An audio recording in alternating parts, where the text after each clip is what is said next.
speech that laid out how Hillary Clinton and Barack Obama have set the world on fire. And he laid out that his plans are to fix it. Here is that video. Let's look back at the Middle East at the very beginning of 2009, before the Obama-Clinton administration took over. Libya was stable. Syria was under control. Egypt was ruled by a secular president and an ally of the United States.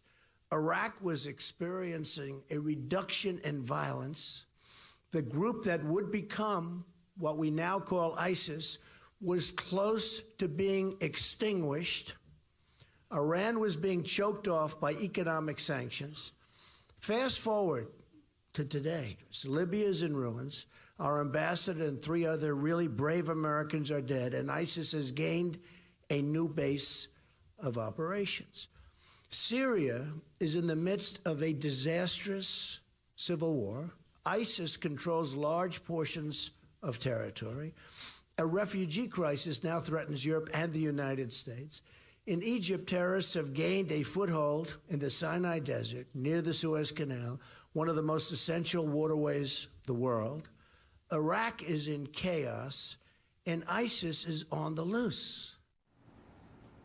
All right, here to give us the lowdown of all of this is a foreign policy guru and frequent guest here on the show, Barry Nussbaum. Barry, thank you for being with us. What is the most glaring difference between the plan of Barack and Hillary, as it were, and Donald Trump? Because I think Hillary is really going to be a continuation of Barack Obama. I don't see anything that she's doing that is in any way notably different than Barack Obama, who kind of built this, if you look at it. What's the most glaring difference to you? It's so simple, Dr. G. It's name your enemy. Donald Trump's speech today in 48 minutes made it very clear who we, America, are fighting against and who has declared war on us.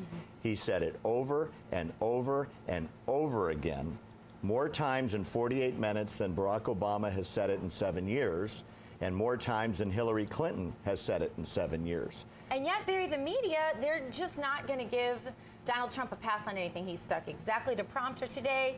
I'm sure they'll still find something that he said that's wrong. Where there's really zero scrutiny of Hillary Clinton, she came back at him, and this is what I'm seeing run all day, is Hillary Clinton coming back at Donald Trump saying he's going to put boots on the ground, and Joe Biden saying if his son were still there, that he would throw his body in front of him because Donald Trump cannot possibly do that. But there are already boots on the ground. 2 comments. His introduction was brilliant. He talks about America fighting and defeating Nazism, fascism, communism. We named that enemy. It was a fight to the death. It was the survival of America, or it was survival of the really, really bad guys. We did it before, and what he's saying is, now is the time to do it again. It was a brilliant opening. In addition, he painted the picture of how we got where we are. You just played the clip a second ago, Gina, where it shows where we were in 2009 and how bad we have fallen since then. If this speech doesn't catapult him into the lead, at least on foreign policy, his campaign is over, because he hit every key point he should have. It's about the survival of the Western world against those from 1,000 years ago that want to bury Western civilization. And people who get that are going to line up to vote for Trump. And the people that don't will either stay home or vote for Hillary. And I think he painted the picture and the dichotomy of choices as clearly as he could have done it. He gets an A for laying that out, I think. I agree with you that it was good. I've never seen media treat someone like, I was flipping around last night because in my hotel I couldn't get the networks that I usually like to watch, and I couldn't believe the way things are being presented. It's literally like a propaganda anti-Trump machine 24/7 on so many of these networks. It's true. I know when I was on one network that shall remain nameless, they muted me And when I was trying to explain my sources for the fact that Hillary Clinton takes about 80% of the money that comes through the Clinton Foundation, some of it from nations around the world that kill gays and exploit and mutilate women and stone them to death and all of the rest of it, you know the rest of the story, they literally muted me and did a stage play. I mean, it was unbelievable what they did. They made it look like I didn't have the answer when I did. That happened just to me. I'm just a darn commentator, a news personality, for crying out loud. I've never seen anything like this. Do you think that Donald Trump can go up against that kind of propaganda machine? If there's not enough understanding of what this fight is about, then the answer is no. Because if people care that little about our future as Americans, as the leader of the free world, as the bastion of freedom, then no. The propaganda machine, as you put it, which I think is a very apt description, is going to deliver this to Hillary Clinton. If, on the other hand, this really gets disseminated, and it could be on the web, it could be by people forwarding YouTube videos of today's speech. If people really get that this is a war for our survival, they will go to the polls and vote this one issue. What Trump talked about is how to protect the future of our country. And it really does come down to that. All the other stuff is noise.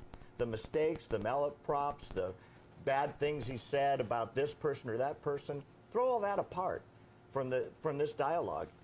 This is about our future. Yes or no, do we make it?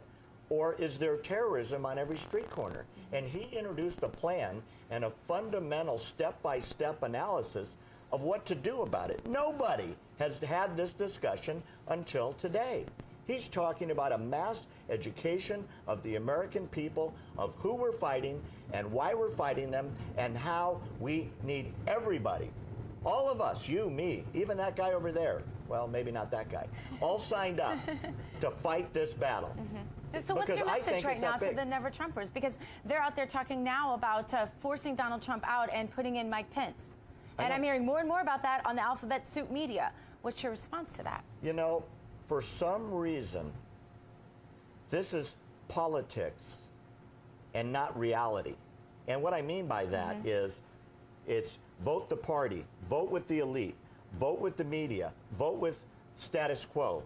And what people are forgetting, I sort of feel like Pearl Harbor happened a couple years ago, and there are still people saying, well, we shouldn't say anything bad about the Japanese.